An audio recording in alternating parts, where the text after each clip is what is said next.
Texas A&M has raced into the 2017-18 season. No opponent has kept pace yet. Tonight on college basketball on the SEC Network, the 6-0 Aggies play host to the UT Rio Grande Valley Vaqueros. Inside Reed Arena, I'm Will Johnson with Dr. John Thornton.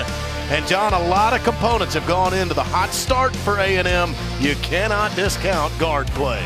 The individual play of these guys has been very monumental for the Aggies' start. But what they've done as a contingent or a group has just been very impressive as far as what they bring, sharing the basketball, doing things that the toughness part of handling the basketball, making other people better. They're all different experience-wise. Admon Gilder's the veteran. Dwayne Wilson's the grad transfer. TJ Stark's the young freshman. And they all get it done in a variety of ways. They run the show, all point guards do, but there's multiple occasions they're making people better on the floor for the Aggies. Getting ready to tip this one off, UT Rio Grande Valley. This will be their 9th game of the year. They're 3-5 stepping into College Station. The Aggies 6-0, ranked 9th in the country. Can they continue to ascend? Getting the Vaqueros in from down in the southern tip of Texas. We're going to get Robert Williams to jump for the Aggies. And he will go against Adonis Rabigui. Williams, a sophomore from Oil City, Louisiana. Could have been a lottery pick last year in the NBA draft. Chose to return to A&M. And the Aggies control with the opening possession. No surprise. Thought that they try to control the paint by playing a zone, and a packed-in zone at that. Already a foul called, and that's on Nick Dixon. He cannot get into foul trouble tonight if UT RGV is to hang in. He's a preseason all-WAC player, 22.5 points per game. I know they're excited about here. They've traveled a lot, but being in a situation where they can match up with the top 10 team right now is something that you look forward to playing for. Going down low to Robert Williams. He lost the basketball to the baseline. Turnover. No, good play defensively. You want to keep it, make it tough on them. Guard 10 feet out. There's definitely a height advantage the Aggies have, but if you get a body on them, get them covered up in the paint as best you can, you're not going to see the alley-oops as much as you've seen early in the preseason play. Jumper and a blocked shot by Robert Williams. He has blocked a shot in every collegiate game he's played in. DJ Hogue, 3-ball to break the ice. Pick your poison. You take away the paint. You cut down on the penetration that A&M's guards have been able to do a lot of, but you got to match up. There's no secret that guy can fill it out. Trying to match, rimmed in and out. That shot by Leslie Varner Jr. Possession stays with the Vaqueros. Cannot leave DJ Hogue open. It's again picking your poison, but that's one guy you do not want to have an opportunity to hurt you from three. Loose on the inbound. Daniel Jr. ran it down, and Nick Dixon runs the point. Aggies starting in the zone also, but it's a lot different looking zone with all the wingspan that the Aggies can run at you.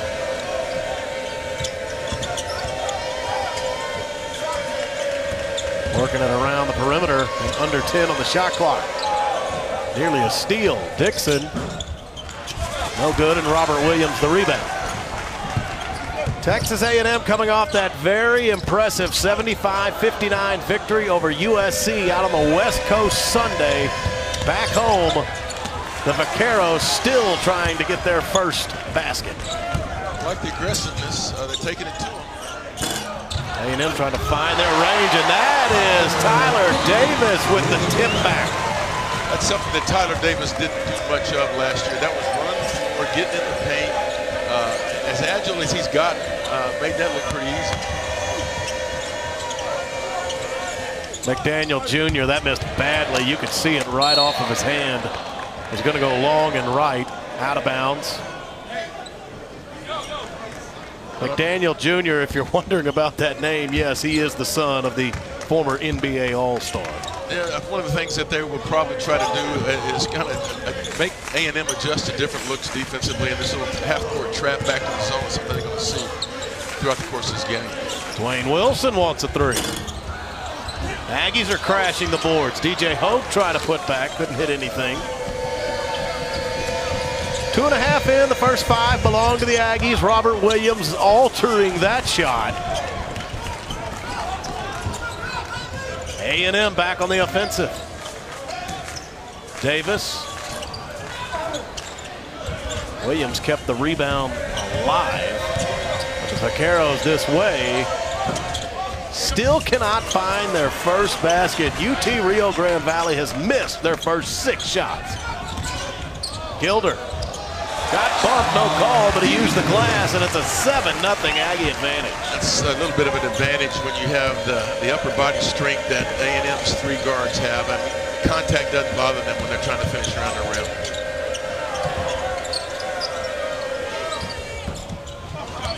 The Vaqueros cold to start. They've lost their last 2.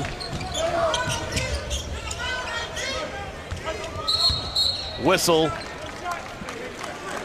Going to get Adonis Rabigwe for a foul on Tyler Davis. Billy Kennedy, head man of Texas A&M, had a Sweet 16 team 2 years ago.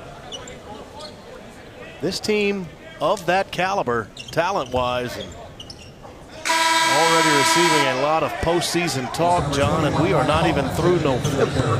I don't remember knowing A&M to have this type of recognition, and of course I think a lot of it started with the win at West Virginia, and being able to do that against a quality opponent kind of got A&M on the national scene and radar of most other basketball teams and coaches.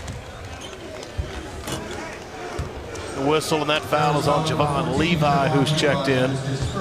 Vaqueros head coach is a familiar face here in College Station. Lou Hill, from 1998 to 2003, was an assistant on Melvin Watkins' staff at Texas A&M.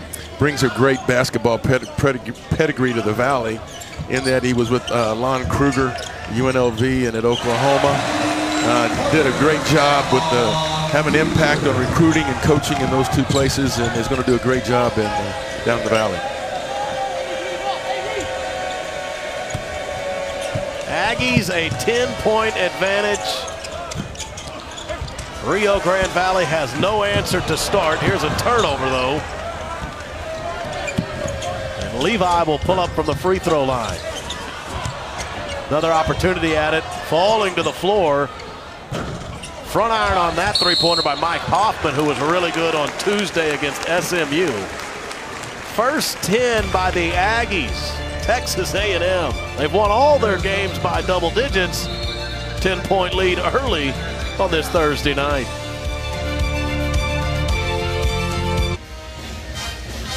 Welcome back to Reed Arena in College Station. Will Johnson courtside with Dr. John Thornton, and A&M has run out to a 10-0 lead on Rio Grande Valley. And John, we're going to take a look at your keys to the game. One thing about the Aggies, we already discussed that they're receiving a lot of talk. The nation notices what they're doing. But we're 6 games into the season for Texas A&M, and development is still a big deal. No team is set when the calendar hasn't even flipped to December. No, there's no question about that, especially when you have the depth they have on their bench. They dealt with some suspensions early in the year, and they're getting that all figured out. What A&M has to do is just be them. To continue to develop as they're putting people in different positions as the game gets into flow. They got a number of ways to attack you, but do what they do. They need to keep developing that. As far as Rio Grande Valley, they need to control the paint. They've done a pretty good job of that, but they need to keep their bodies on people to keep them from off the offensive glass. You haven't seen any dunks. They have controlled the tent, but what they have not done is closed out on the shooters. 3-pointer, DJ Hogue.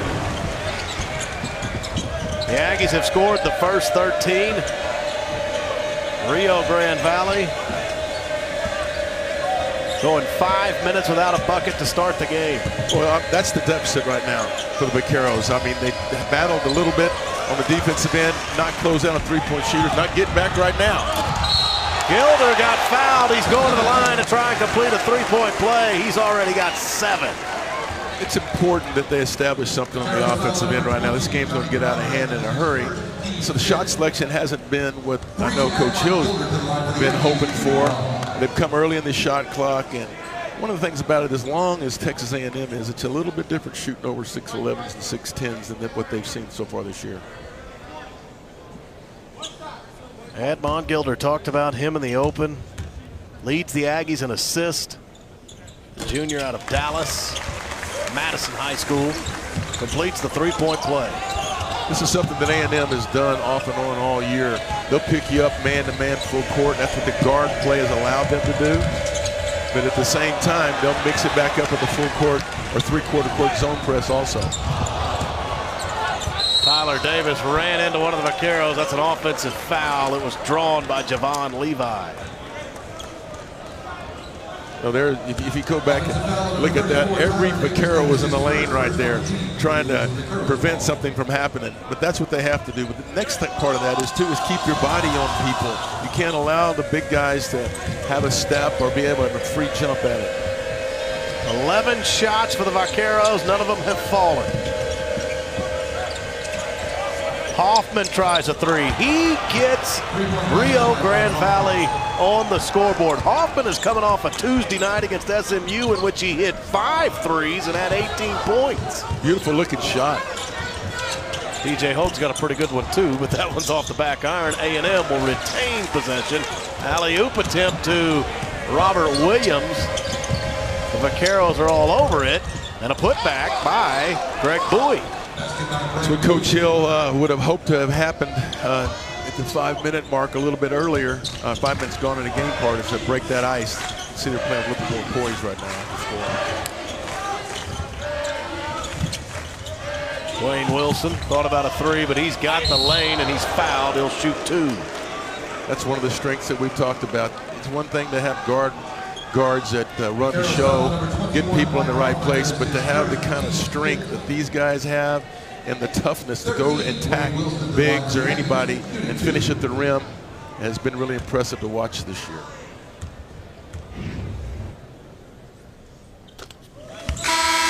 Two of A&M's wins came at the Barclays Center in Brooklyn, the home of the Nets. The Aggies were the champions of the Legends Classic when they defeated Oklahoma State and Penn State up there. Dwayne Wilson kind of burst onto the scene in the Big Apple. He was named All-Tournament. He's one of those guys that when we talk to the coaches, he's been quietly going about things. He just got a rip, John. 2-on-1 if he wants it. Back to Robert Williams. A whistle blew before the bounce pass. No, you can tell he's a fifth-year senior. I mean, he's got that poise, that confidence. That little drop off to Robert Williams is going to bring everybody to their feet. Those kind of plays. And what a good guard play can do can make, like you talked about, other people better, but can erupt an arena because of just the niftiness, being able to see the floor, get the people in the right places to be able to create some exciting plays. Robert Williams did it all last year. Yeah, he'll bring some people to the gym. Well, the other thing about Robert Williams, if you think about him, if people have had a chance to see him, he's just a sophomore. And special talent, and you can see where the Aggies are more comfortable about utilizing his skills. He's absolutely a bailout. If you get in the lane and you don't have anything going, throw it to the rim, there's a pretty good chance there's a condor coming in to pick it up and jam it home. J.J. Caldwell will come in for Dwayne Wilson. Off the glass, a foul called. They got Robert Williams. That's, you know, as far as not being intimidated by the height, did a great job of keeping his off arm on the body of Robert Williams, keep getting too close to him. And also when Robert jumps up, he actually pushes him and body to body, always going to be called a foul. So Xavier McDaniel Jr. at the line for 2, the son of the former NBA All-Star. First 16 points tonight were scored by the 9th-ranked Aggies. The Vaqueros have settled in since, but they will play from well behind. Trying to pick up the change defenses right now, see if we can throw A&M off with a little half-court trap back to the zone. We were at Rio Grande Valley shoot-around earlier today. They were working on this trap quite often. You see how tight they are playing in the lane. Again, they're going to let that happen. It's pick your poison. They're not going to run out and let him dump it down low. which Tony is very good at being able to pass interiorly for a big man. Coach Morelos, the Colombian, finds the range, and Rio Grande Valley answering right back. Bowie with a 3. Some good minutes here by the Vaqueros since that ugly start. That's a close thing. I mean, what has to happen to stay close is, breaking the ice offensively, but not get away from what you're supposed to be doing on the defensive end. Collapse again. Got the offside help. It's going to be one of those situations that they're going to have to get there all the time, not get lazy. A&M being led in scoring by Gilder, who has 8. Hey, how about that? Is that a quiet 8 or what? Yeah, it's quiet. Well, you're right. 3's help, but that is. I mean, he's a journeyman type guy, and not that that's demeaning in any form or fashion. He just works hard, gets things done. Yeah, Gilder is sort of unsung, John, and I think there were a lot of people in College Station and within this program that noticed when he was left off the All-SEC team preseason. They thought that may have been a snub, but he's a great player, but that shows you somewhat how he does fly under the radar. He really does. I mean, but you know what? He'll surprise you, too. I mean, we're talking about being indiscreet, but he'll get in the lane and dunk on you. He'll make other people better. He shoots the 3. He has a real quick release. He just makes it look easy. Bowie wanted another 3. Here goes Caldwell to the basket. Blocked shot, but a foul. That'll go on Mike Hoffman. So the Aggies, 23-10 over UT Rio Grande Valley.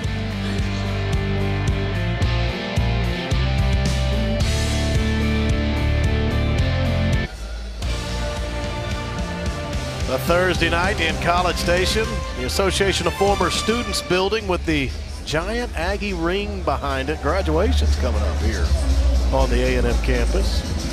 Only one time has the Vaqueros beaten Texas A&M. They've only played 5 times. And if folks in the state of Texas aren't quite familiar with UT Rio Grande Valley, well, what that is a couple of years ago, the University of Texas Pan American, that's what it's been called for so long, it merged with UT Brownsville. And with those schools combining, they went under a new moniker and nickname. You now call it UT Rio Grande Valley, and they are no longer the Bronx. That's what UT Pan Am was. They're the Vaqueros now. Yes, when they played the Aggies earlier, it was Lon Kruger who was the coach down there, who's now in Oklahoma. But A&M's had a healthy series of games baseball-wise in Pan American. Yeah. A very solid baseball program. Very up-and-coming school down there in the University of Texas system. Long-time UT Pan Am head baseball coach was Al Ogletree. Led them to great success. He is an Aggie. That giant ring you saw out behind the Association of Former Students building, he wears one of those. He's an Aggie, Al Ogletree. And for almost 3 decades was the head man of the UT Pan Am baseball program. But with the merger, UT Rio Grande Valley, and they have the basketball trailing the Aggies by 15. Dixon, their leading scorer, he wanted to go to the basket, but a kick-out pass. Miss on a 3-pointer by Mo McDonald. Here come the Aggies. They're running the floor. Tony Trocha Morelos wanted it in the paint. Got tipped away. It'll stick with A&M. Great coaching point right there. You can't ever let your guard down. A&M in the past hasn't really been noted for being consistently looking to score in transition. That's changed this year. They will absolutely beat you down the floor. Everybody can run. This is J.J. Chandler with the basketball. He wants an elbow jumper, and that rolled out. Very important to get a good shot. Not so sure that's exactly what you want on the road. And quick into the shot clock. Rio Grande Valley, 3 of 19 from the floor. Starks, 3-ball. A&M has tried a number of threes. They've shot them pretty well. They're 4 of 9 from behind the arc. Savion Flagg is in the game, John. That's significant. Hadn't seen him since the opener in Germany against West Virginia.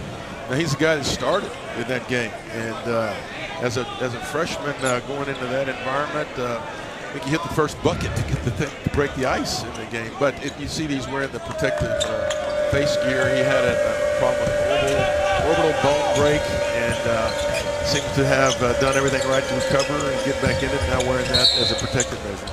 So for the first time in 5 games, Savion Flagg returns to the court. Foul on J.J. Caldwell. Going back to West Virginia, the Aggies open their year at Ramstein Air Base in the Armed Forces Classic, November 10th against the Mountaineers. At one point, you find them down 13 in the first half, John. But we were talking about this earlier when we attended both shoot-arounds at Reed Arena. The Aggie response was incredible, and here goes Flagg to the basket for a couple. A&M by 17, but the way they bounced back against West Virginia, maybe you knew it early in the year that this team had some chemistry, something special to work with. Well, West Virginia's reputation precedes them. They're in your drill, tough, hard-nosed defensive team. Strong guards that are after you from the get, and did that to the Aggies early on, but they weathered the storm, played people, and then got back in the game and then some. But as one of the big keys to what A&M's going to do this year is their bench. And so you bring in a guy like Flagg off the bench, 6'8", jump, take it the length of the floor by himself. That's another reason that A&M has an advantage this year. And the fact they can go so many different ways off that bench. They can go small, they can get bigger, and they can use different combinations. Nick Dixon finds his way into the score column with that free throw. Billy Kennedy has depth. Dixon from Hillsdale, Illinois, 22.5 points per contest. Had to go nearly 10 minutes into this one for his first point, and now gets his second as he sinks both free throws. Remember, it was a 16-0 A&M lead to start the game. We've played pretty even since then. Yeah, the zone, I think, basically is working the way it was designed. You saw them talk about it, work out it in their pregame workout at noon. Contact, no foul called, but Savion Flagg, he's making his presence felt in his return from injury. Making up for lost time. He's got the wants to be out there. And finally gets some minutes, and he's got 4 points. One of the things you'll see that he just picked up his second foul, did Flagg, John. That's a little bit of a hustle. You'll take that, but at this point in time, emotion, excitement, getting in there and getting things going. I got to be under better control than that. But what you're going to see is a matchup problem in that A&M does have the length, does have the bigs. If they spread if Rio Grande Valley spreads the floor, what happens is you put all kinds of pressure on man coverage on the perimeter, and if that breaks down, the help's got to come from the right place, and they're doing a good job of spreading it. Dixon got to the basket. He's got a quick 4 after going nearly 10 minutes without scoring. Preseason all-WAC player, second team all-WAC a season ago. Steal, almost, not quite. Getting in the passing lanes was Jordan Jackson. He had a little bit of a slump the Aggies have in the fact that passes aren't as crisp, not attacking the basket like they were earlier. And no matter whether it's zone or not, the first 10 minutes they were creating all kinds of pressure. They have arms, they're out in the passing lane, and they're moving. They've caught their second breath as far as the Vaqueros in their defensive effort right now. Kick ball, then the shot clock will revert back to 20. J.J. Chandler will come in inbound.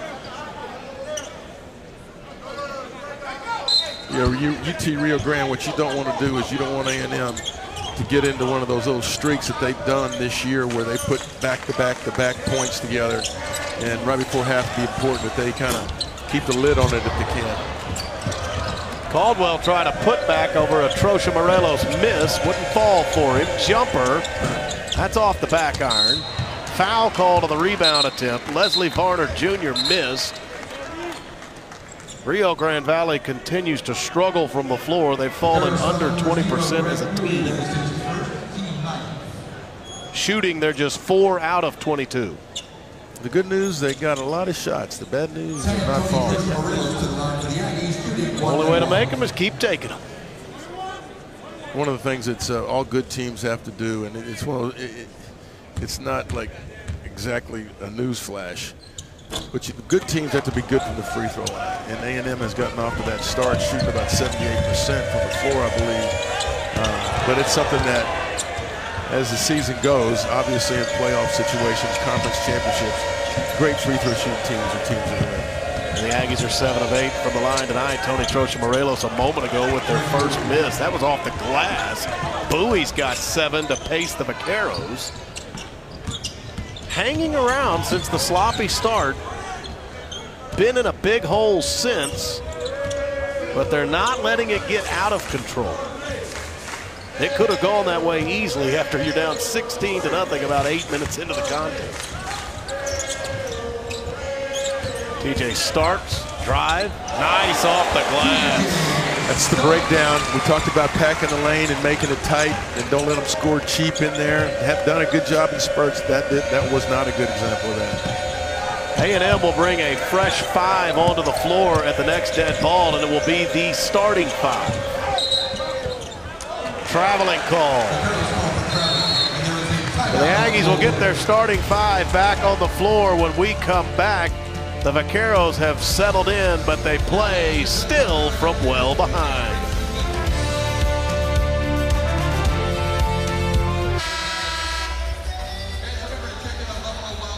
A&M's largest lead is 17, and that was about 3 minutes ago.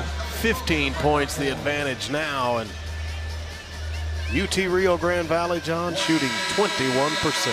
Hey, hanging around, shooting that poorly. They're doing some things right.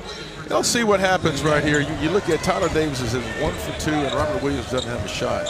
Give credit to the Vaqueros by keeping the ball out of their hands, but there needs to be more of a concerted effort to get at these guys. I think they just made one. Robert Williams was setting a pick down there to get Tyler Davis free on the paint. Got the basketball, sent it back out. A three-pointer by Dwayne Wilson is no good. They're packing that zone in there, and they're going to make you beat you from afar.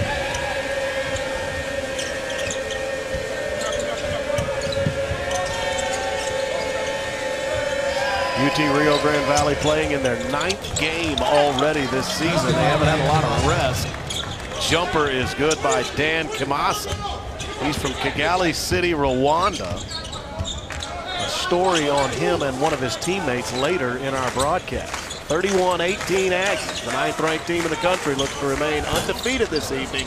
Admon Gilder off the back iron and over the gold standard. You have 3 guys, perimeter shooters that have shot it very, very well from 3 for the Aggies. And you got Hogue, Admon, and Wilson. But a little bit too much standing on the perimeter. It's easy to find a guy who's always in front of you. I'd like to see more movement and try to overload a little bit. Aggies get a steal, 2-on-2. If Wilson continues, he'll go to the basket. Strong to the hoop. And that's impressive. I mean, it makes it look easy, but that's a contact and finish. Dick Dixon, he was kind of open on the right side, elected not to take the shot. He's the leading scorer. I feel like you got to pull up jumper there when you get an open look. Instead, a miss and an Aggie possession. Davis has it. Nice feed to DJ Hogue. When you see that when the interior passing in a zone like that that's collapsed that much, has to be pinpoint. Very good hands by both players that can complete that. A&M can take their new largest lead with points of any kind on this possession. Nice catch by Tyler Davis. Pass was nearly zipped out of bounds. Nice trying to get to the basket, and that is a foul on the floor. Vaqueros foul number 23, Dan Kamasta. That is his first team 10. Then you see the fact that the short corner where you DJ Hogue on the baseline, interior passing by inside people, it's a big plus. A couple of years ago or a year ago that wouldn't have happened. That's great hands by, great recognition by Tyler, great hands by Hogue. Now Davis is at the free throw line. Missed that. It barely skimmed the front iron. The foul was on Dan Kamasa. 10 team fouls this half by Rio Grande Valley. So A&M is shooting 2 the rest of the way until halftime. It's that old free throw jinx after you compliment a team. Yeah. They go and miss the next 2. See if Tyler Davis can get them back rolling again. They've missed 3 in a row after making their first 7. A&M has committed 16 fouls this half, so Rio Grande Valley in the bonus with the next one. Jumper, got it. Kamasa's got a nice stroke. 4 points since entering. Nearly a turnover.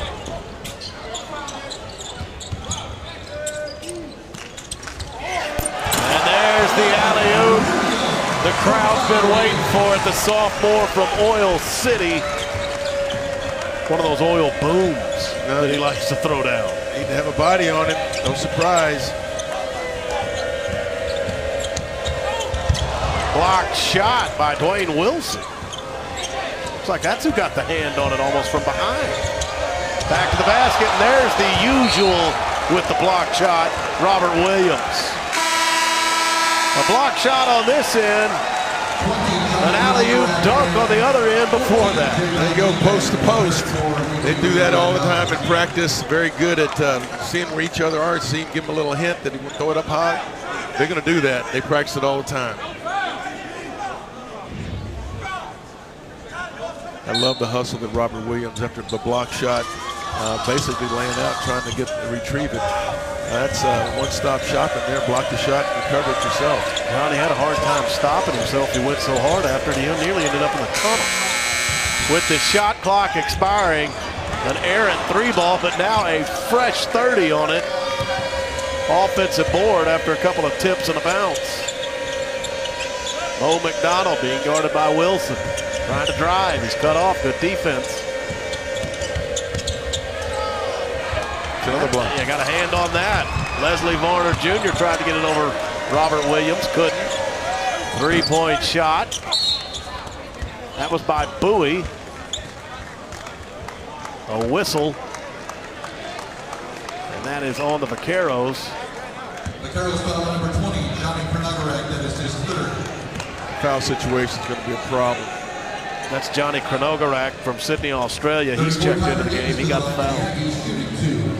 So Tyler has a chance to go redeem himself at the free throw line. Has shot it well this year. It's some interesting that the last time out, UT Rio Grande Valley clawing their way back in it again, but it's been a concerted effort to get the post players involved. You know, we hadn't had a dunk. We have an alley-oop from a post player to a post player, but it's just obviously a point of focus that's what they're going to finish up, and it creates, you know, scoring opportunities, but also a foul situation. Tyler Davis has missed 3 in a row from the stripe. Trying to find the cylinder and cords. Still can't do it. A&M was 7 of their first 7 from the free throw line. They've missed their last 5, 4 of those by Davis.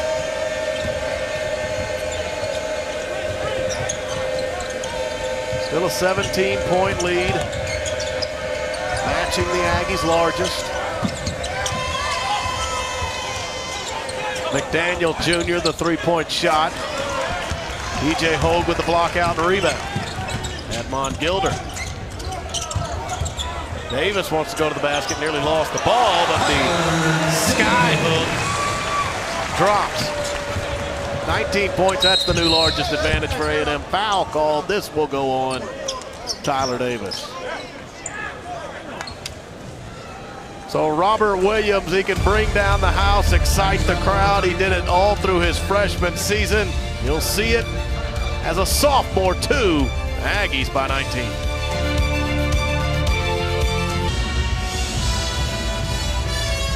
Breed Arena on this Thursday night.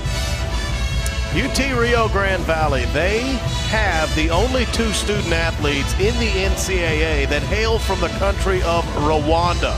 They're both from Kigali City, and they both play forward for this Vaqueros team. Dan Kamasa and Adonis Rabigwe.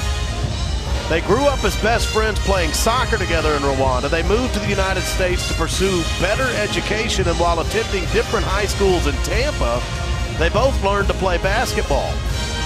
Rabigwe played as a freshman at Furman before transferring to UT Rio Grande Valley to join Kamasa there. That's a distinction, John. The only 2 student athletes in the NCAA that hail from the country of Rwanda. Well, it didn't take them long to acclimate from soccer to basketball. They both show a proficiency that you would have thought they've been stateside their entire lives. And I like that. Rabigui, you know, he got away from his guy Kamasa for a little while. He was up there at Furman. He said, no, I got to get back. He headed down to the Valley in Texas to get back with it. It's probably the climate. The climate might be a little more similar to what they're used to. Yeah, probably. yeah.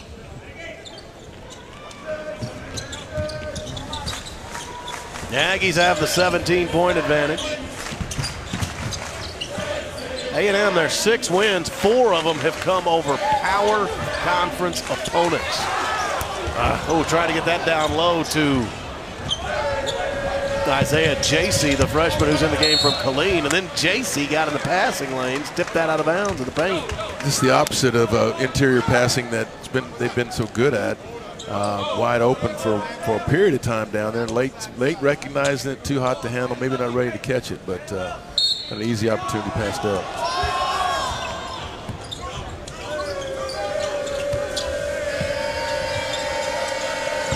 The Aggies get that early 16-point advantage, and the game is just stuck right there. That's the way Rio Grande Valley wants it to go.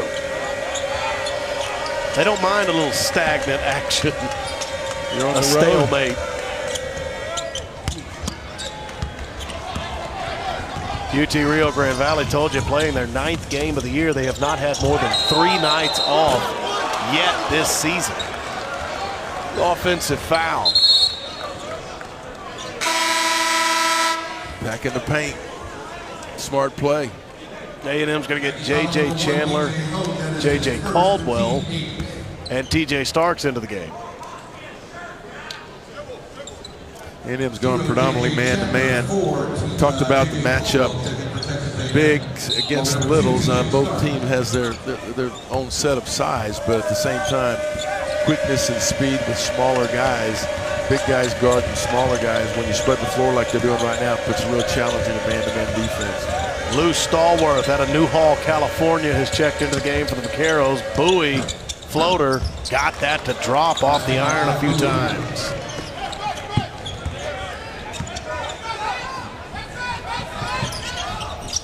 The 8 games already this season, the lack of rest. Lou Hill at their shoot-around earlier today, he said he feels like his team, the Vaqueros, it's like an NBA squad on a West Coast swing. We're just playing on the road all the time and not getting to sleep in our own bed a whole lot.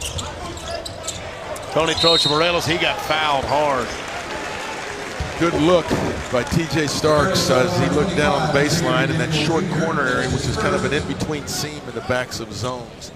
And seemed that to be a little bit of a vulnerability for the way that they're trying to collapse it, but did a good job of getting it to Tony Morelos down on the baseline. The free throw struggle continues after the Aggies were scorching to start from the stripe. Made their first 7, missed their last 6.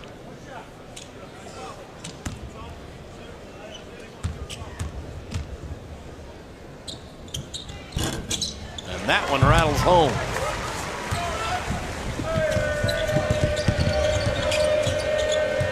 Levi working on Caldwell on the right wing.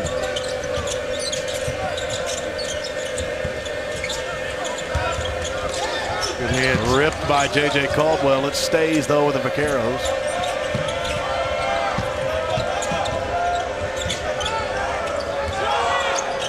Shot clock running down, just 2. Got that off. Stallworth, a 3-pointer. Vaqueros are just 3 of 17 from behind the arc, but a big one by Lou Stallworth.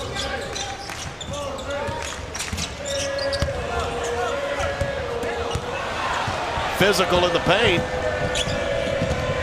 Rio Grande Valley with the basketball, nearly lost it. And a steal this time by J.J. Caldwell. T.J. Starks, 3-pointer. Front iron, no good. It's not out of the question that Rio Grande Valley could get within 10 or less before halftime. That would please Lou Hill. Might make his halftime speech sound just a bit different than it would have 15 minutes ago. That's a foul, and going to the line to shoot a couple is Javon Levi. No, you got to give him credit. He got off to and still not shooting well, but haven't panicked. kept doing the things they need to do in the areas that give them a chance, and have knocked down an occasional shot when they needed to have it. Making free throws or not making free throws has been a big deal for the Aggies at this point. And those missed opportunities are kind of haunting as the half closes out.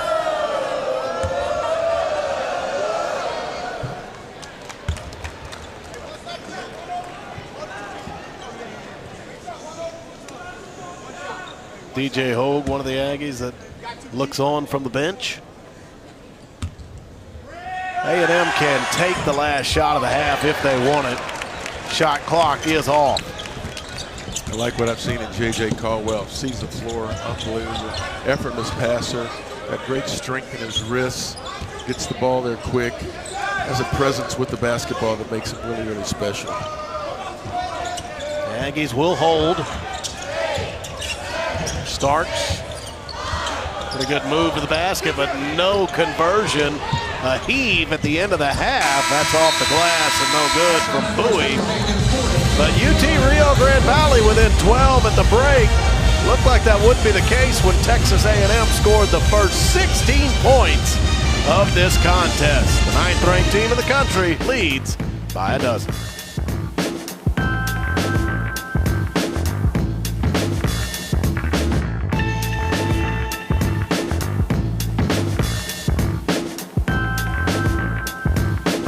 It's halftime here at Reed Arena, where Texas A&M is taking on UT Rio Grande Valley.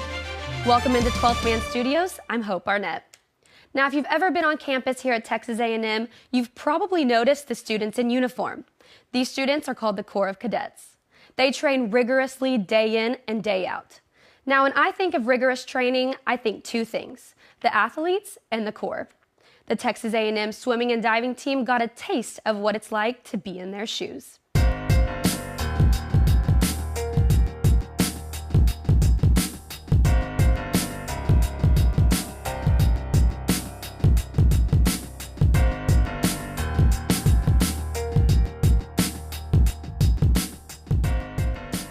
We started our night at the Corps Center, where they have, it's a little like Corps museum, and so we learned a lot about kind of like the Corps, like just basically how it's set up and all. They've got some donated Aggie rings; those are really cool to see. We got a whole thing on Reveille, which we of course loved.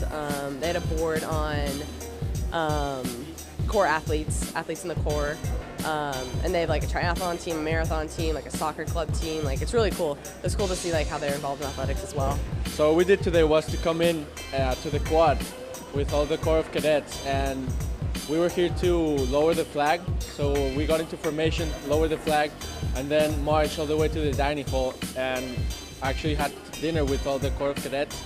I thought it was super cool how we got to meet a lot of new people and kind of feel what it's like to be in their shoes for a night. This teach you values and how to appreciate things, and that's why I'm really glad that we did it. It's a great experience. I'm really happy, and I hope the whole team got something out of this. And I mean, this is awesome. It's great.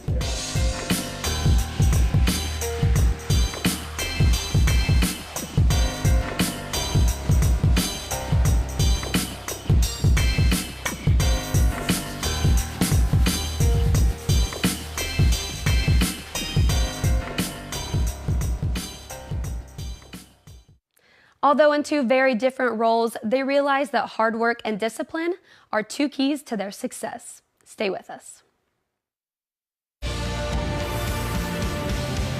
Aggie men's basketball team traveled halfway across the world to not only bring back a huge win against West Virginia, but to also say that they had the honor to play in front of the people who fight for our country every day.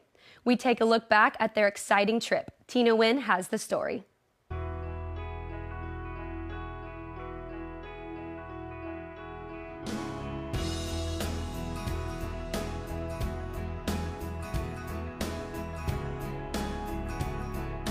The Texas A&M men's basketball team tipped off their 2017-2018 season overseas, taking on 11th-ranked West Virginia in the Armed Forces Classic.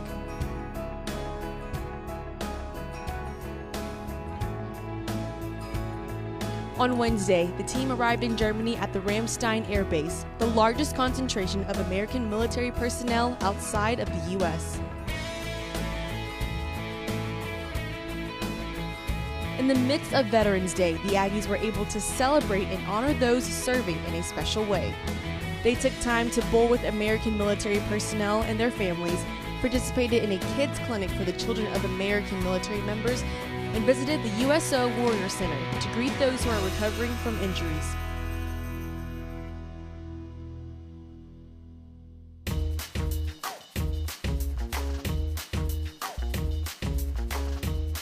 Despite being outscored early in the first half, the Aggies came roaring back. Led by strong performances from Tyler Davis, DJ Hogue, and TJ Starks, the Aggies struck down the 11th-ranked Mountaineers with a score of 88-65.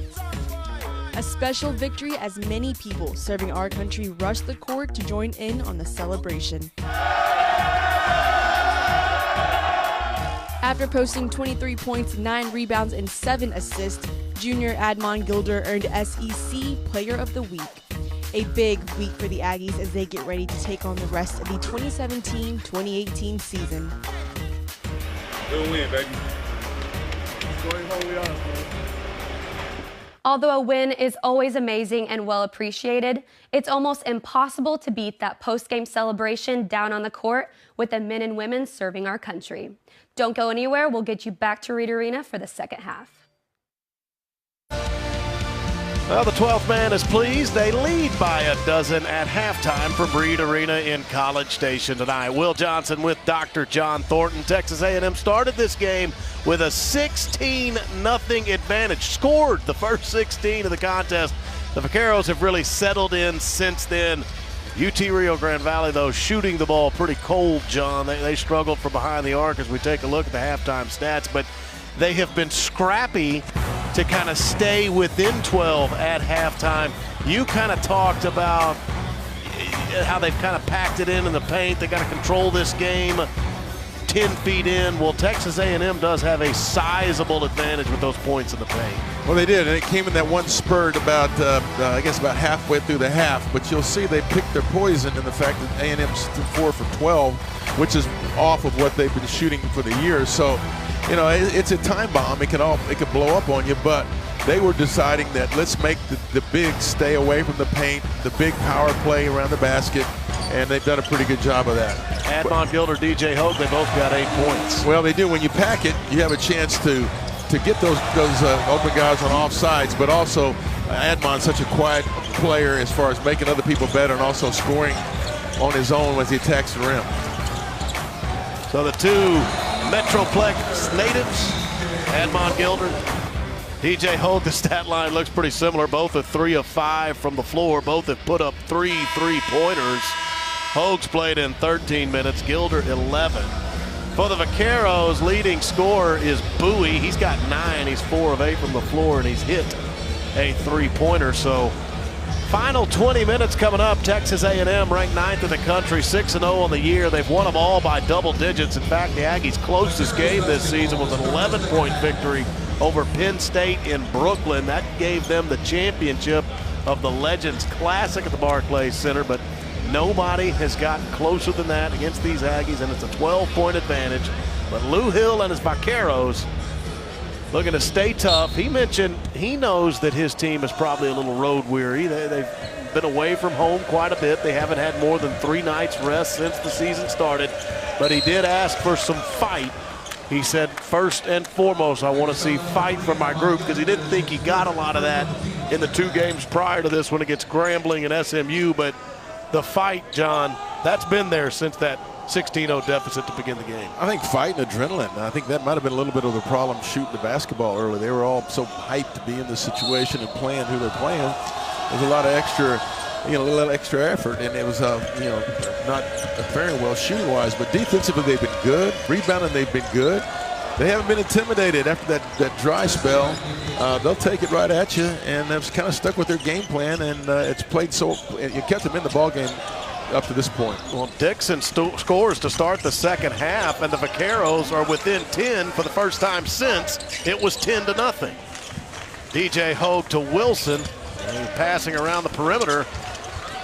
Now a zipped pass through the key. Robert Williams got fouled, and the guilty party is Xavier McDaniel Jr. It's going to be a party around the basket if the ball enters into the post because, like we say, and we've kind of killed it, but at the same time, they're going to make it tough on you attacking the basket, even if they do have a definite size advantage, the Aggies do. And another opportunity for an interior pass. It's just so collapsed in there. There's not a whole lot you can do, but at the same time, you need to make free throws. Free throw line has become an adventure for A&M. Made their first 7 shots from the stripe tonight. Since then, they are 1 of their last 8. Making 1 of their last 9, and that one missed badly. Robert Williams empty on 2 shots from that stripe. UT Rio Grande Valley could get within 8 or even closer with this possession. They'll get a jumper that is off the iron and no good from Leslie Varner Jr. DJ Hogue got the rebound. Now Hogue was thinking about a 3-point shot instead of steal. Vaqueros. They want an alley-oop, and they are playing with some energy. UT Rio Grande Valley, the alley-oop to Xavier McDaniel Jr. Pace is quickening. Foul called on the Aggie end. It's something that if you're matching energy for energy to start the second half, UT Rio Grande Valley is actually leading. Done a great job of picking up where they bounced back in the first half and a little extra oomph to get things going. No intimidation factor going on right now, and you got to see what's going to happen as far as A&M starting with their original 5 stars. Played a lot of people in the first half, trying to get back into some kind of rhythm with the original starters back out there, but obviously having struggles from the free throw line. Starting to become unexplainable. Now Admon Gilder misses from the stripe. Foul to send him there was by Mo McDonald. So a reprieve and a make, and a 9-point Aggie advantage.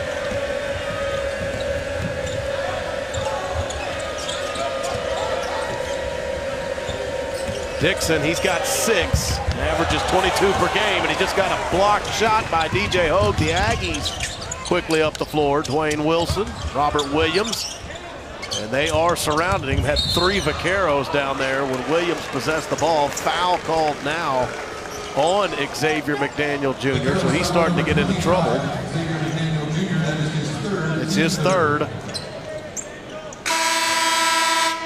UT Rio Grande Valley, if you look at some of the games they've played against power competition, not a lot of them actually, lost badly in their last action against SMU, but on November 22nd, they did go to Atlanta to play Georgia Tech and came within 10, losing that one 78-68. Within 9 of the 9th-ranked team in the country, but now it's a double-digit Aggie lead again as Tyler Davis got an easy bucket. Looks like they picked the interior of the zone and an out-of-bounds play that you don't anticipate getting burned on a 1-footer if you're doing your job on the defensive inbound.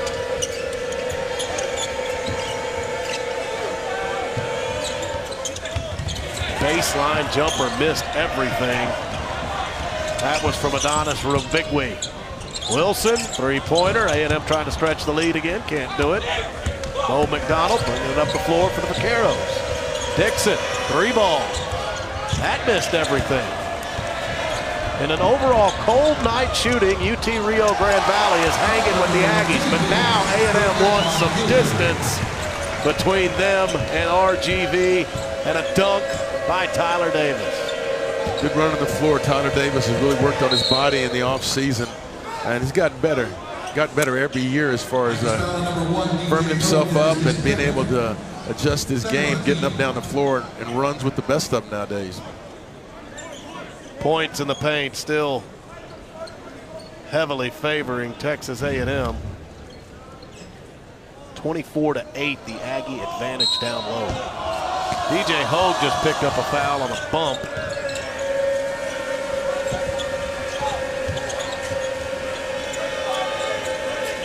McDonald up top being guarded by Dwayne Wilson.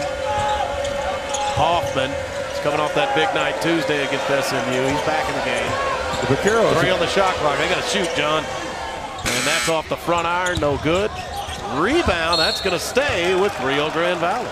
Now, what I was going to mention is the fact that they've elected to go small, and we talked about at the beginning of the game, A&M has a decided height advantage, but when you do spread the floor in your half-court offense and you have big on little guarding and the quickness factor, not that they're not quick, but there's an advantage there, and you'll see it's an open post for the most part, and they're going to spread the floor.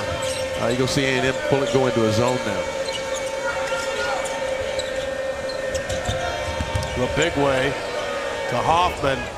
Three-pointer, no good. Admon Gilder picks up the rebound. He lost it back to Hoffman. Rabigwe almost got fouled. No whistle. DJ Hogue keeps possession down there on the baseline with a one-handed board. The Aggies look to take it back out to 15 or more.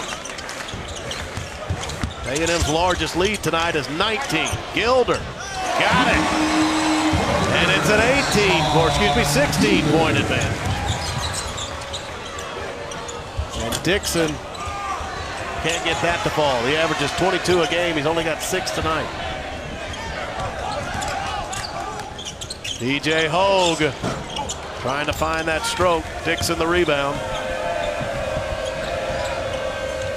UT Rio Grande Valley got within 9, but it's a run by the Aggies, and they're up 16 again.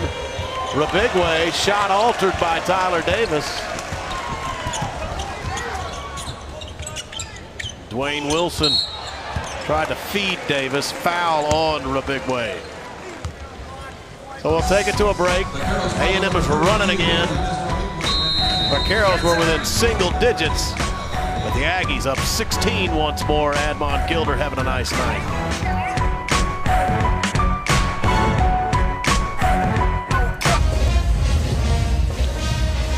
A Thursday night in College Station. It's an 8-0 Aggie run, and UT Rio Grande Valley has missed their last 8 shots. Lou Hill, second year on the Edinburgh campus in charge of the Vaquero program. You see, from 1998 to 2004, he was on Melvin Watkins' staff here at Texas A&M. And then when you go to UNLV in Oklahoma, John, that's where he teamed up with Lon Kruger. Right, has a past at Pan American.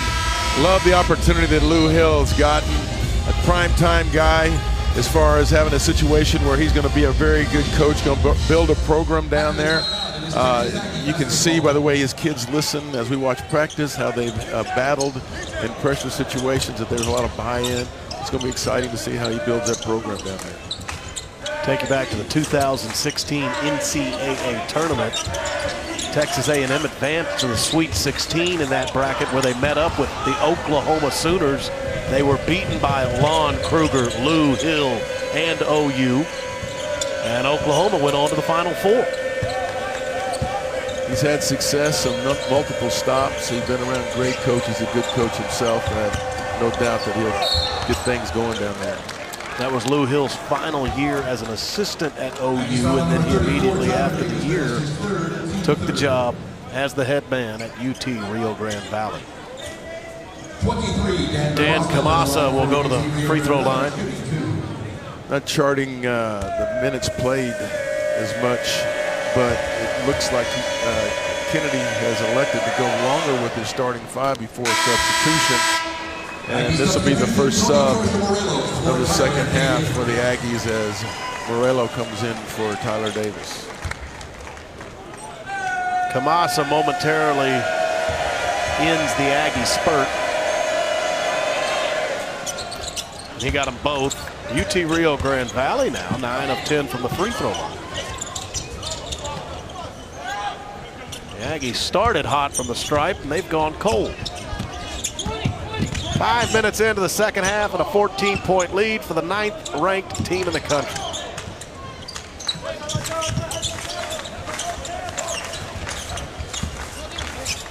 Baseline jumper, Tony Troche Morelos got him an open look after some good passing, but to decide who it went out on, it'll be Rio Grande Valley basketball. Again, that's the short corner they're trying to work down there. Rio Grande Valley's making it so tough on you because they're just all camped. All 5 people were within 10 feet. So interior pass is going to be something that's going to be tough to do. Can be done because you have the height, but doing a good job of closing down and limited passing lanes.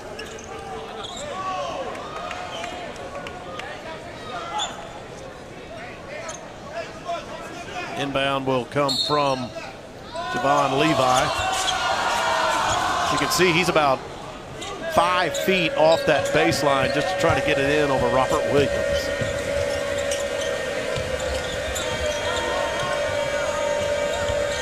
Very good perimeter ball movement right now. Hoffman going to get another shot at it from the elbow.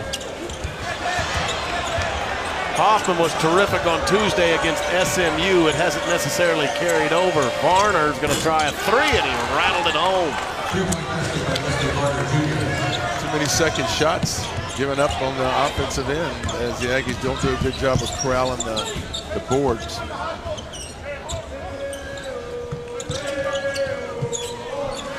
Rio Grande Valley back within 11. Keeping it, pretty much sticking to the same plan of keeping the zone tight. Pretty much stayed in their zone the entire game. That missed everything, but DJ Hogue was on the other side of the basket, and he missed the layup.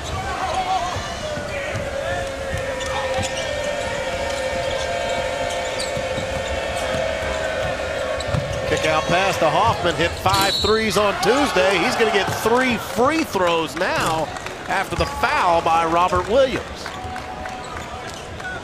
Frustration there and the fact that didn't get there as quick as he would have thought he could have.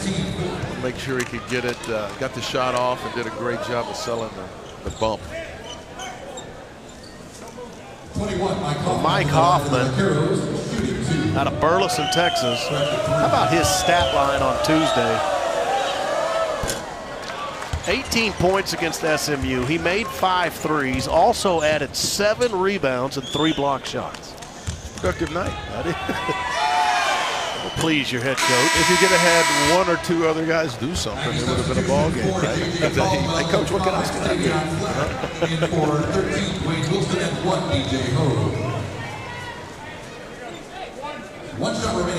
It was an 8-0 Aggie run, but if Hoffman can convert this one, which he can, it would have been an 8-0 Rio Grande Valley. Instead, 7-0, and they are within 9. Finally get J.J. Caldwell with a couple of games under his belt. Expecting big things from him. He's in with basically the majority of the starting lineup. See what he can do.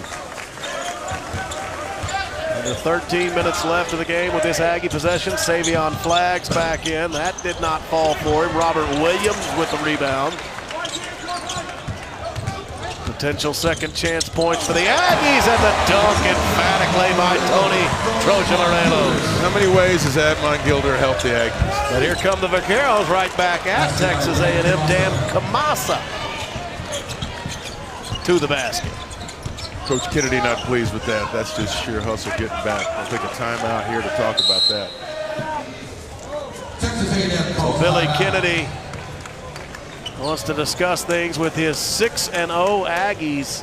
They got off to a great start tonight, but UT Rio Grande Valley has hung right in there. The Vaqueros trail by 9. Dish from Admon Gilder, finish by Tony Trojan-Morelos a moment ago.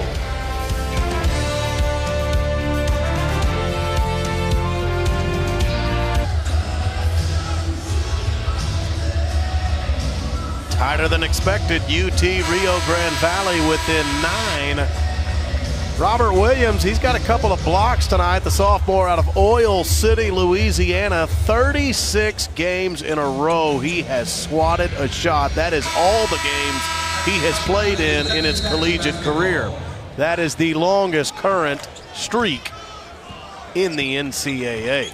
It's hard to top that if you've done it in every game you played, right? I mean, the guy's got a special talent, long arms, pretty dang quick getting off the floor. Levi with a pass to Hoffman. Hoffman not scared to shoot after he had a good Tuesday, but he has not found the net tonight. Hoffman just 1 of 6 from the floor. They are collapsing down low. Anytime the ball gets there to Tyler Davis or Robert Williams, and that's a nice move and a floater. Tyler Davis has 10 points. He and Admon Gilder double figures for A&M. Gilder with 12. Kamasa He's pretty good from that baseline. He's going to hit a couple from there tonight. Something about a left-handed shooter. It looks just a little bit better than right-handed. And I'm right-handed, but I mean, it's a beautiful shot. Tony Trocha-Morelos will go to the free throw line, and he will do that when we come back. Going under 12 to play. Texas A&M by 9. Vaqueros hanging around.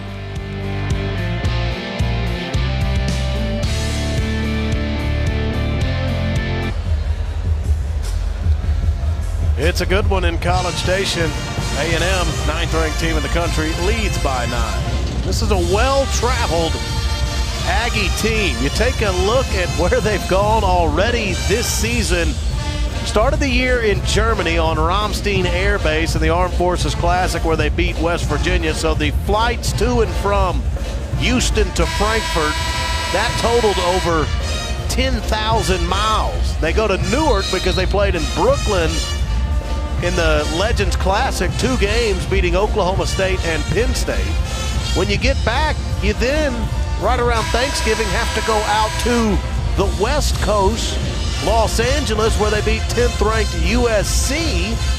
Home tonight, but John, A&M's next game, they're going back out west in Phoenix to take on the Arizona Wildcats. And by design or not, it's really going to help them in the tournament situation, and hopefully that's what everybody in the country is trying to shoot for. But if you can travel like that and play in different environments, different situations, different crowd settings, you're prepping yourself for opportunities that you might have at the end of the season. You know, when you take those trips, it's got to be about more than basketball. Coaches and players tell you that all the time. At Ramstein Air Base, the Aggies got to ride in a C-130.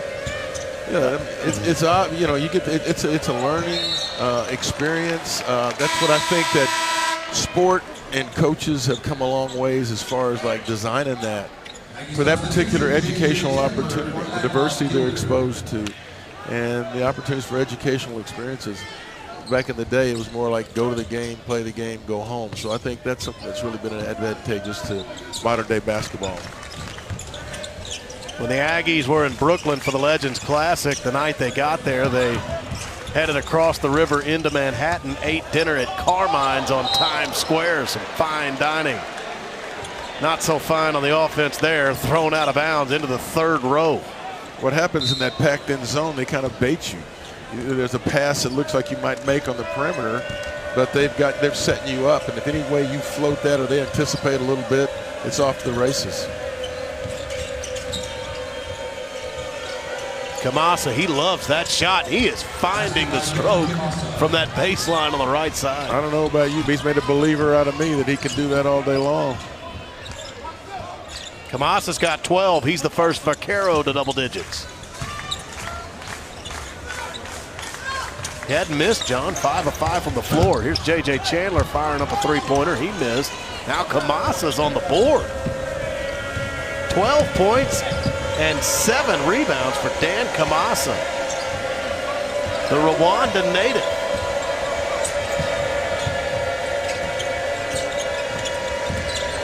That's a bump by J.J. Chandler. He got to the body of Greg Bowie. He'll be called for the foul. Frustration foul there, but again, they spread the floor. They draw the help. They got an easy shot from where the help came from. That's a blow by that shouldn't occur, and a little bit of a frustration foul. In just a moment, we will reach the midway point of the second half, and Rio Grande Valley is within 8 and can get closer right here. Hoffman, that will not fall. Take that shot all day long. There's a miscommunication on who has to cover the free throw line area. J.J. Caldwell to J.J. Chandler. Now Tony Trocha-Morelos free throw line jumper. That won't fall.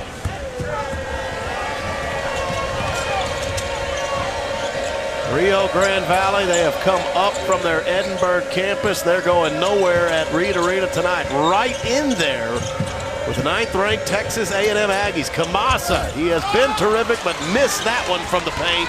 And Tyler Davis grabbed the board. Great help and recovery.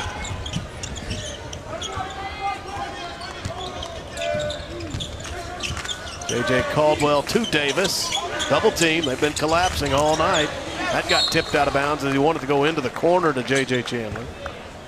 When you look on the stat sheet, you try to see where A&M and this 10th ranked team has a weakness. If you look at the 3-point field goal percentage, way up there. You look at the overall field goal percentage from the floor, good. So when you say pick your poison, they've done a good job and have dialed it up defensively as far as closing out and kind of preventing getting hurt from the perimeter. Shot clock running low, whistle. And that's on Dan Kamasa. Another patience, got to go, keep attacking. Fouls are going to pile up. You got guys in the paint that can draw help and finish tough. But guess what goes with that? Make free throws when you get fouled. And A&M not cashing in on that tonight. Tyler Davis 0 of 4 from the line. A&M as a team just 50% from the stripe. And a lot of Tyler Davis's misses have been well off.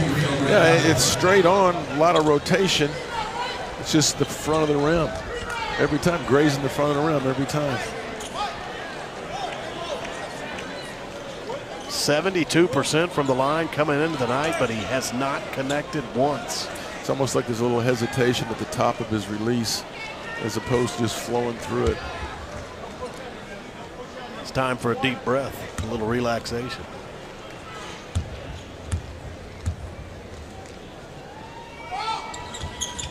And he does find the chords.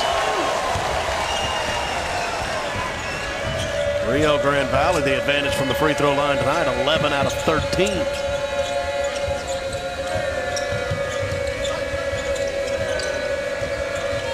Hoffman to Dixon. Now it's Stallworth, under 10 on the shot clock. Big shot by Dixon. That's who you want to find when you need it. Averages 22 points per game.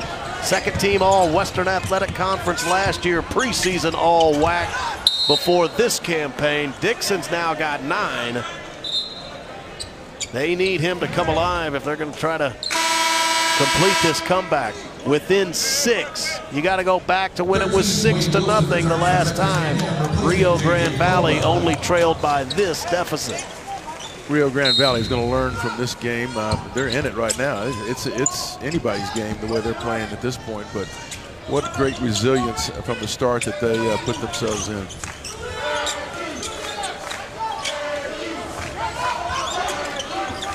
Hogue gets a pick from Tony Trocha Morelos. He's going all the way to the basket, and he'll try to complete a 3-point play.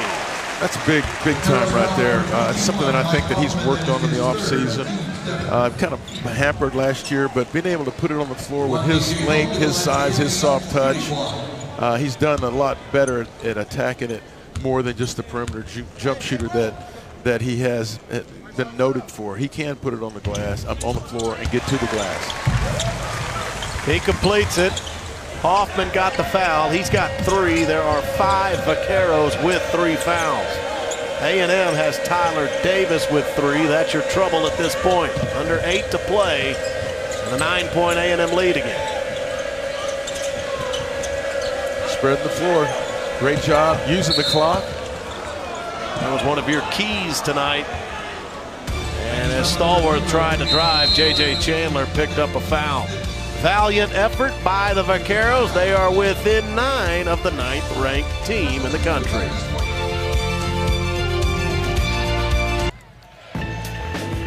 Dr. John Thornton, Tyler Davis, it's been a mixed bag for him this evening. He does have 11 points, 5 of 6 from the floor, but he is 1 of 6 from the free throw line, and he has picked up 3 fouls. He has. He's been the center of attention in this collapsing zone, so anything he's scored, he's had to really work for. He's capable. He's got a very quick step, great hands. He's going to see that more all year long because he is no secret. He's a force around the basket. UT Rio Grande Valley got within 6, closest they had been in a long time. Hoffman, floater, finally gets one to fall. 7-point A&M advantage. Came back out after that timeout in his zone. Now UT Rio Grande's coming out with the half-court trap back to his zone probably. Davis was open beneath the bucket, but he finds Tony Trocha Morelos in the clear. Going to We go under 7 minutes left in the game with this Vaquero possession. They've been attacking the Vaqueros, the free throw line. Pass that was errant. J.J. Chandler wants to go the rest of the way. He got fouled by Lou Stallworth. Nice look by Tyler Davis after getting the pass on the block. Yeah, post men taking care of post men are guys with length, and you see nice hands when he catches it and scores, but he's also got nice hands as far as getting rid of it and getting to people in the interior passing department. J.J. Chandler's going to try to put the Aggies back up by double digits. And the Katy, Texas native does so. A&M just 54% from the free throw line.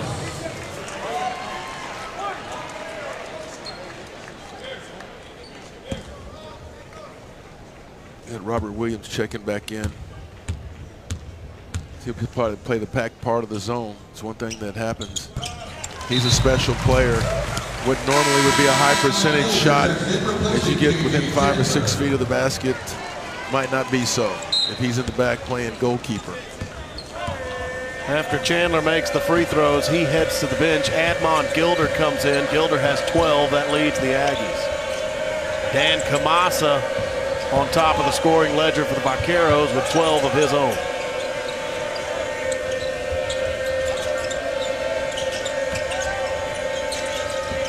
Jordan Jackson is in the game for Rio Grande Valley. 3-point shot. That was from Stallworth. He couldn't connect. Important possession for the Aggies. Back to the zone. No more three-quarter, quarter, half-court trap. Straight up zone, still collapsing.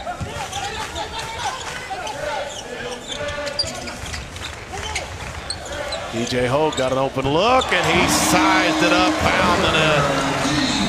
Difference with closing out on DJ, 6'9", launches it from high. You have to really anticipate that ball's getting there to get there in time to try to influence a shot. Tough duty. Last 5 scored by the Aggies. An important sequence there as it's a double-digit lead again all the way out to 14.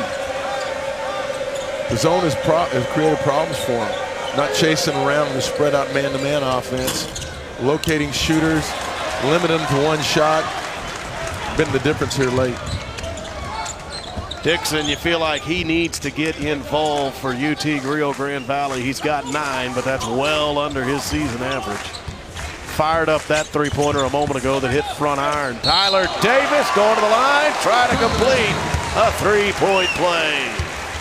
Great lineup working in there right now, and imagine that it's the starting lineup. Started it off that way, finished the game that way.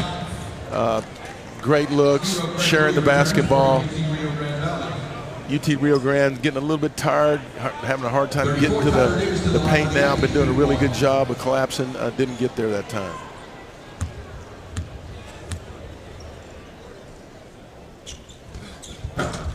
Tyler Davis still struggling from the free throw line. It is a 7-0 A&M run, and an important one. Timeout taken by Lou Hill and the Rio Grande Valley Vaqueros. Timeouts are undervalued, I think, by the average person, and what happens in that momentum changes, philosophies change defensively. You have a chance to kind of get everybody on the same page, and both coaches have done a good job when things have gone south in certain parts of this game to really maximize use of their timeouts, either change defenses or refocus each team on what they're trying to be doing at this point of the game. Actually, you can extend the A&M run. It's 9-0, the Aggie advantage. It was 57-50. A&M after this one, they're going to head out west. Got to match up with the Arizona Wildcats. Zona has struggled. Started the year number 2 in the country, but they've hit some tough times. That game will be played in Phoenix at the home of the Suns. And then, John, back here at Reed Arena for 4 straight as they head toward the Christmas holiday.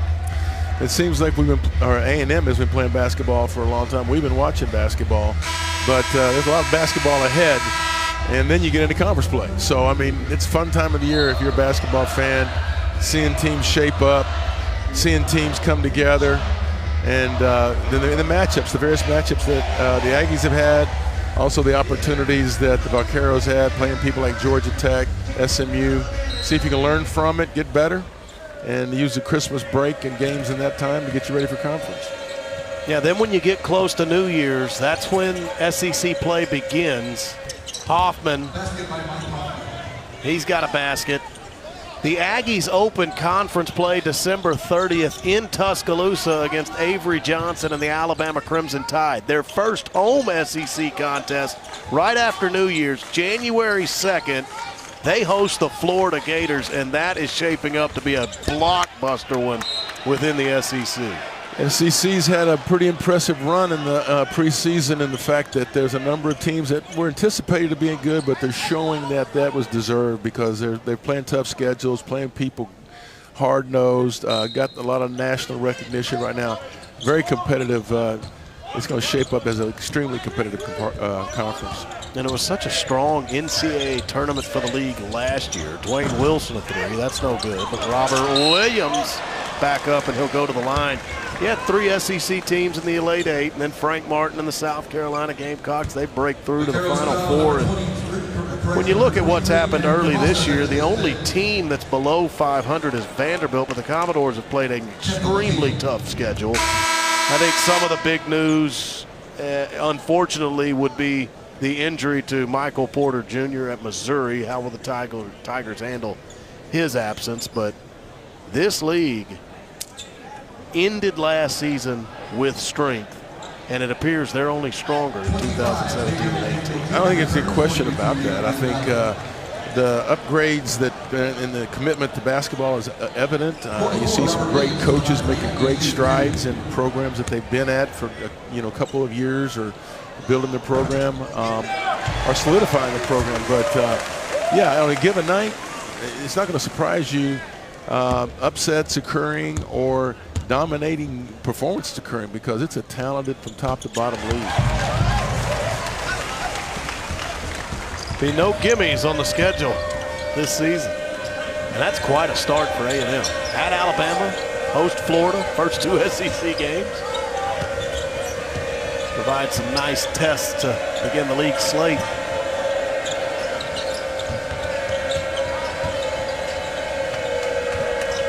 Bowie started the game hot, trying to heat up again.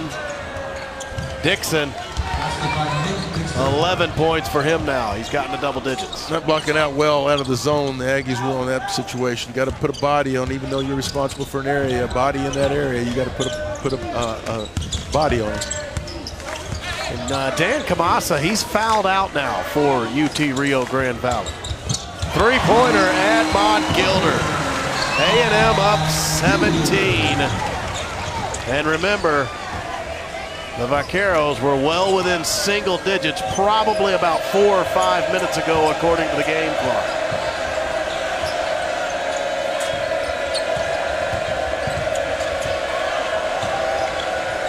A&M started the game up 16-0.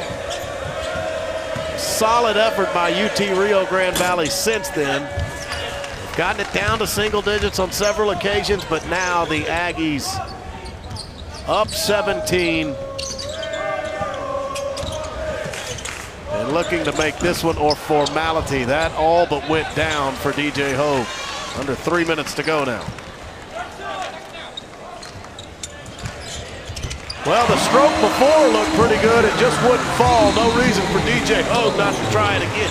No, the body of work on DJ this year indicates that he's feeling really, really good about it. He's always been known as a shooter, but he's got great confidence in that shot. Missed it, get it right back. Looked extremely smooth and confident with the shot.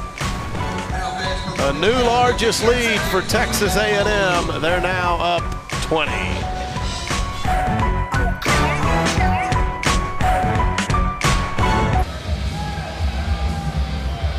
Aggies by 20 now. They've stretched the lead again.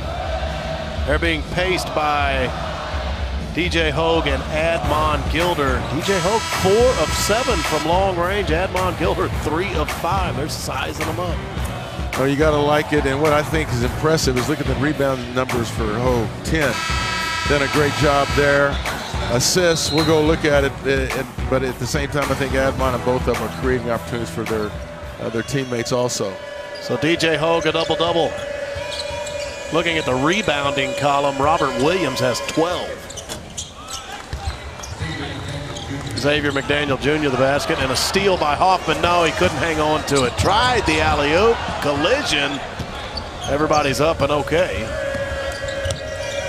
And Dixon going to the basket, could not finish. Gilder can go one-on-one with Hoffman. Floater wouldn't fall. He got his own rebound. He wants a putback. Admon, he's tough like that, though. Give me a chance, give me a head fake. I'm a strong guy. I'll try to finish. Front iron no good, and a 13th rebound for Robert Williams. Check that, he was in on one a moment ago. He's got 14 boards. Sophomore out of Oil City. Wholesale substitutions, the next dead ball. Yep, 5 new Aggies will come in. If I'm Coach Lou Hill, I'm excited about the resilience of the team. Not really fired up about the score, but at the same time, we played on a situation, a top 10 team on their court, and battled back from a deficit, made it a ball game, ran out of numbers, and getting a little bit lax defensively. You can understand that just because of the team. One of the Aggies stepping in is Chris Collins, the junior from Friendswood, Texas.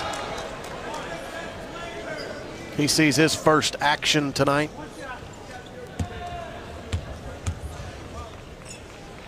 Gilder has now 17 points. J.J. Chandler comes in for Gilder after he makes those free throws.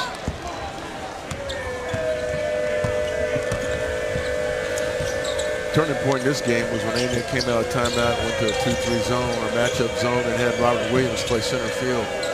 Got about every rebound and kind of cooled off the perimeter shooting for the Vaqueros.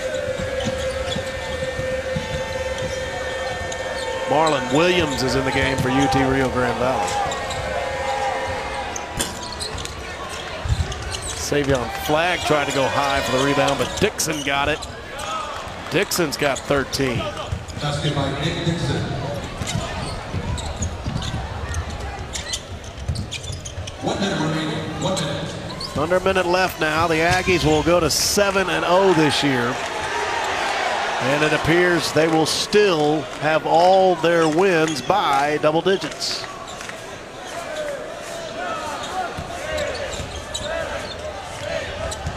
It's tipped out of bounds. The Aggies are going to have 5 on the shot clock.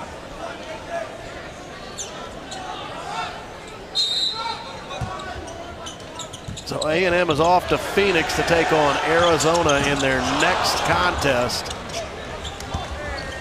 Marquee matchup, although Zona is struggling since garnering that #2 ranking. J.J. Chandler with a nice drive.